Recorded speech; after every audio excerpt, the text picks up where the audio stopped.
Baada ya kumaliza raundi ya kwanza, mwanaume kwa kawaida anatakiwa akae dakika ngapi kurudia raundi ya pili?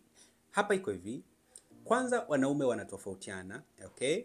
Ambayo utofauti huo unategemea umri wa mtu, afya ya mtu, mazingira na uhusiano uliopo kati ya mtu na mtu, okay? Ila wastani mwanaume unapomaliza raundi ya kwanza, kikawaida huwa ni kwamba unatakiwa uende angalau dakika 5 mpaka dakika 15, lakini kwa wanaume wenye umri mkubwa anaweza kaenda dakika 20 mpaka dakika 30, inategemea na umri wake uko vipi. Okay? Lakini unapotaka kurudia raundi ya pili kwa haraka, kuna hivi vitu unatakiwa vifanye mara kwa mara. Okay? Jambo la kwanza, unatakiwa uwe na utaratibu wa kutumia lishe bora. Sasa hapa kuna matunda, sasa kuna parachichi, tikiti maji na ndizi, lakini pia utumie yai na samaki. Hivyo ni vitu vya msingi sana kuvitumia. Vile vile unaweza kuongezea na kutumia chai yenye tangawizi asubuhi.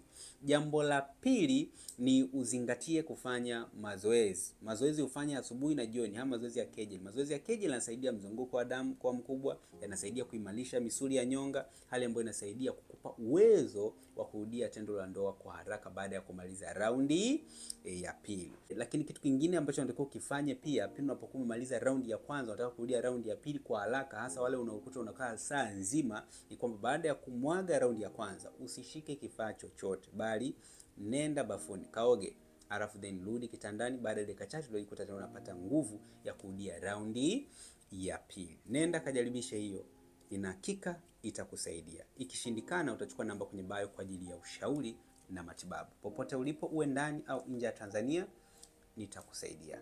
Karibu.